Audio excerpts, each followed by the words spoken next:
Hi hi hi welcome to our channel. புதுசாக பார்க்குறீங்கன்னா subscribe பண்ணிக்கோங்க. This is Preethi. உணவும் உணரும் சேனலுக்கு உங்களை அன்புடன் வரவேற்கிறேன். வாங்க வீடியோக்குள்ளே போகலாம். காலையில் எந்திரிச்ச உடனே அம்மா இருந்துட்டு நம்ம மணத்தக்காளி குழம்பு வைக்கலாம் அப்படின்னு சொல்லி கூப்பிட்டாங்க. நான் வேணாமான்னு சொன்னேன். எனக்கு அவ்வளோக்கா பிடிக்காது. இல்லை சூப்பராக இருக்கும், வயிறு புண்ணாக இருக்குன்னு சொன்னேன்ல, வா சேர்ந்து வைக்கலாம் அப்படின்னு சொல்லி கூப்பிட்டாங்க. சரி வாங்க போய் பார்ப்போம் அப்படின்னு சொல்லிட்டு செடிகளுக்குள்ளே போய் தொலாவிட்டு இருந்தேன். குட்டி குட்டியாக இருந்துச்சுங்க, கொஞ்சம் பழுத்துருந்துச்சு. இங்கே கீரைலாம் அதிகமாக கிடைக்குங்க. ஸோ ஒரு நாள் மிளகு தக்காளி கீரை, ஒரு நாள் தண்டங்கீரை, ஒரு நாள் முருங்கைக்கீரை, இந்த மாதிரி வீக்லி ஒன்ஸ் ஆர் ட்வைஸ் சாப்பிட்ருவாங்க.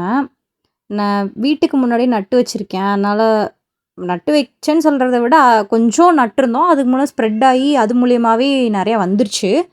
அதனால் நானும் பிடுங்கி எறியல. பார்த்தீங்களா, ஒரு மல்லிகைப்பூ பூத்திருக்கு. மிளகு தக்காளி கீரையை பொறுத்த வரைக்குங்க, உங்களுக்கு வயிற்று புண்ணு இருக்குன்னா நீங்கள் தாராளமாக சாப்பிட்லாம். அந்த பழமும் சாப்பிட்லாம், கீரையும் நீங்கள் சாப்பிடலாம்.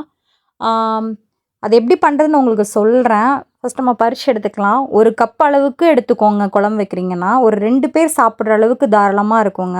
ஆனால் நம்ம சின்ன வயசுலலாம் கீரைன்னு கொடுத்தாலே சாப்பிட மாட்டோம். ஐயோ கசப்பாக இருக்கும் அப்படின்னு சொல்லிட்டு கீரை, பாகக்காய் இந்த மாதிரிலாம் அன்னைக்கு அது நம்ம கரெக்டாக சாப்பிட்ருந்தோம். இன்றைக்கி விட்டமின் டேப்லெட்ஸும் அயன் டேப்லெட்ஸும் எடுத்துக்க வேண்டிய அவசியமே இல்லைங்க. நான் எடுத்துகிட்ருக்கேன்.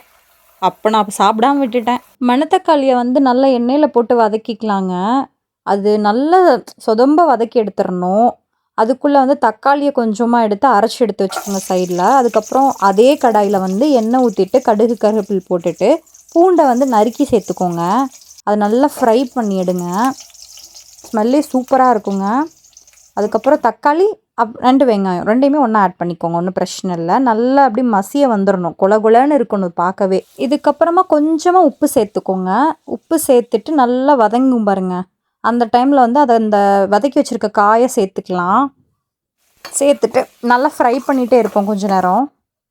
சூப்பராக எண்ணெயில் வதங்கி வருதுங்க. அரைச்சி வச்சுருக்க தக்காளி பேஸ்ட் இருக்கீங்களா, அதை சேர்த்துக்கலாம். இன்னொன்று சொல்ல மறந்துட்டேங்க. அந்த பழம் இருக்கு இல்லைங்களா, பறிச்சுட்டு வந்தோம்ல, அதை நல்லா வாஷ் பண்ணிக்கோங்க 3 to 4 டைம்ஸ். ஏன்னா அதில் என்ன வேணால் நம்ம பார்த்துட்டு இருக்க முடியாது, அதில் என்ன பட்டிருக்குன்னு சொல்லிட்டு. ஸோ நம்ம நல்லா வாஷ் பண்ணி எடுத்துக்கிறது நல்லது. சூப்பராக வந்துருச்சுங்க. ஸ்மெல்லாக இருக்குது சூப்பராக. அதுக்கப்புறம் கொஞ்சம் குழம்பு மிளகாய் தூள் ஆட் பண்ணிக்கலாம். வேறு எதுவுமே நீங்கள் சேர்க்க வேணாம். அந்த பவுடர்லேயே மல்லி, சீரகம், சோம்பு எல்லாமே இருக்கும். ஸோ அந்த பவுடர் மட்டும் ஆட் பண்ணிட்டு வரமல்லி மட்டும் திரும்ப கொஞ்சம் ஆட் பண்ணிக்கலாம். வேறு எதுவுமே வேணாம். சிம்பிள் ரெசிபி தான், ஆனால் டேஸ்ட்டு சூப்பராக இருக்குங்க. அதை அப்படியே கிளறி எடுத்துக்கலாம். அந்த பச்சை வாசனை போகிற வரைக்கும் லோ ஃப்ளேம்லேயே வச்சு எடுத்துகிட்டு திரும்ப கொஞ்சம் சால்ட் ஆட் பண்ணிக்கலாம். தக்காளி கூட கொஞ்சம் சால்ட்டு, இதுக்கப்புறம் கொஞ்சம் சால்ட், அதுக்கப்புறம் புளி ஆட் பண்ணிக்கலாங்க. கொஞ்சமாக புளி தண்ணி. அதுக்கப்புறம் நம்ம தக்காளி அரைச்சி ஊற்றணும் இல்லைங்களா, அந்த ஜார்லேயே கொஞ்சமாக வாட்டர் ஆட் பண்ணிக்கலாம். ப்ளஸ் ஒரு 3/4 டம்ளர் அளவுக்கு தண்ணி சேர்த்துக்கோங்க.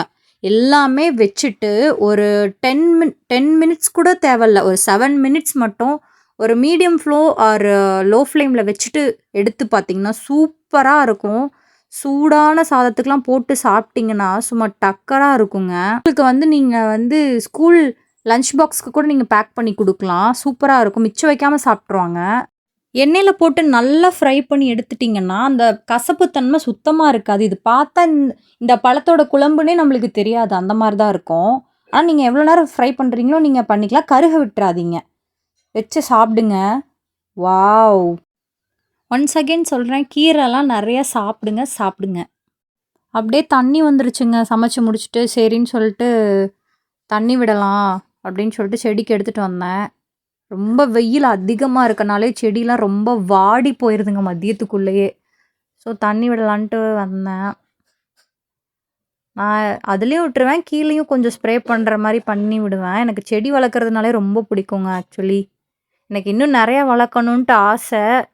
ஆனால் நிறைய இந்த கோழி இதெல்லாம் பறித்து விட்டுரும் சுற்றி இருக்கவங்களதெல்லாம். அதனால் வைக்க முடியல. இல்லை எலியே, நம்ம தண்ணி ஈரப்பதம் இருக்கிறனால எலி சில செடியில் பறித்து போட்டுருதுங்க. ராமலிங்க அடிகளார் ஒரு வார்த்தை சொல்லியிருப்பார் பார்த்தீங்களா, வாடிய பயிரை கண்டபோதெல்லாம் வாடினேன் அப்படின்னு. அந்த மாதிரி எல்லாம் வாடிருச்சுனாலே அப்படியே அதை பார்த்தாலே நம்மளுக்கு ஒரு கஷ்டமாக, ஐயோ காஞ்சிருமோ அப்படின்னு சொல்லிட்டு. அது நிறைய பேர் என்ன மாதிரி கார்டனிங் பண்ணுறவங்களுக்கு தெரியும். நம்ம கஷ்டப்பட்டு டெய்லியும் தண்ணி ஊற்றி வளர்த்துவோம். டக்குன்னு அது காஞ்சிட்டாலோ இல்லை காயிரமாயிடுச்சுன்னா கஷ்டமாயிரும். எத்தனை பேர் என்ன மாரி இருக்கீங்கன்னு சொல்லுங்க. செடிக்கு தண்ணி விடுறத தாண்டி, ஒரு நம்ம ரிலேட்டிவ்ஸ் வீட்டுக்கு போய் ஒரு 1 டே அவங்க ஊர்ல திருவிழாவோ, ஏதோ ஒண்ணு நம்ம இருக்கிறோம்னா கூட, வீட்டுக்கு நம்ம வீட்ல வளர்த்துற பெட்ஸுக்குலாம் யாரு சாப்பாடு குடுப்பா? அப்படின்ற மாரி நீங்க நெனச்சிருக்கீங்களானாச்சும்? எனக்கு அது நெனச்சாலே கஷ்டமா இருக்குங்க போயிட்டு. யா ஐயோ! இப்ப இந்த பூனைக்குட்டி வச்சிருக்கோம். அது என்ன பண்ணும் சாப்பிட்றதுக்கு? 3 நேரம் இருக்காது. 1 டே ஃபுல்லா நம்ம ஸ்டே பண்ற மாரி ஆயிருங்க. அத்தை வீட்டுக்கு, மாமா வீட்டுக்கு போறோம்னா. அது கஷ்டமா இருக்கும்.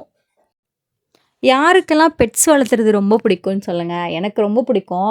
எனக்கு இன்னுமே டாக் வளர்த்தணும்னு கூட ஆசை இருக்குங்க. ஆனா, அது நம்ம பேச்ச கேட்டு வீட்லயே இருக்காது இல்லைங்களா? அதனால தான் நான் இன்னும் வளர்த்தல. எனக்கு ரொம்ப பிடிக்கும். டாக்ஸும் பிடிக்கும், கேட்டும் பிடிக்கும். மாடுனா ரொம்ப பிடிக்கும்.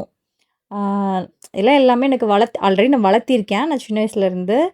அதுக்கப்புறம் நம்மளுக்கும் சில இதுக்கு செட் ஆகாதுன்பாங்கல்ல, அந்த மாரி அதுகளுக்கு ஏதாவது ஒண்ணு உடம்பு முடியாம போயிட்டா கூட, அது ரொம்ப டிப்ரஷன் ஆயிரும். லிட்ரலி நான் ஒரு ஒரு 3 டூ 4 மந்த்ஸ் வரைக்கும் எங்க வீட்ல வளர்த்துன மாடு வச்சிருந்தோம். அது வந்து டெத் ஆகல. அந்த அந்த ரேஞ்சுக்கு போயிருச்சு. அது அப்புறம் டாக்டர் சொல்ட்டாங்க, "அத காப்பாத்த முடியாது" அப்படின்னு சொன்னோனே, அப்புறம் நாங்க குடுத்துட்டோம். அது இன்னொரு நாள் சொல்றேங்க ஃபுல்லா அது என்ன கதைன்னு சொல்லிட்டு. எல்லா வேலையும் முடிச்சுட்டேங்க. முடிச்சுட்டு பார்த்தா நல்லா இருந்துச்சு வெளிய. கரெக்ட்டா சூரியன் மறையிற நேரமா இருந்துச்சா, அப்படியே கொஞ்ச நேரம் பார்த்து ரசிச்சுட்டு இருந்தேன். அப்பதான் துவைச்சு முடிச்சேங்க. துவைச்சு முடிச்சுட்டு சூரியன்லாம் பார்த்துட்டு இருந்தேனா, நான்லாம் எந்த கேட்டகரினா லிட்டில் திங்ஸ் மேக்ஸ் ஹேப்பின்னுவாங்கல்ல அந்த மாரி. சின்ன சின்ன விஷயங்கள் பார்க்குறது தான் எனக்கு பிடிக்கும் ரொம்ப. எல்லாரும் ஹேப்பியா இருங்க. ரொம்ப ஸ்ட்ரெஸ் ஆயிக்காதீங்க. இருக்கிறது ஒரு வாழ்க்கை தான். நல்லா ஹேப்பியா இருப்போம். ஹேப்பியா வச்சுப்போம். ஆடி மாசத்தோட எஃபெக்ட் இப்பயே காட்ட ஆரம்பிச்சிருச்சுங்க. வெளிய வந்து நின்னாலே காத்து தூக்கி தூக்கி போடுது அப்படியே. இங்க பாருங்களேன் மரம்லாம். ஆனா நல்லா இருக்கு இதுவும் பார்க்கறதுக்கு. அடுத்த விளாக்ல பார்க்கலாம். பாய்.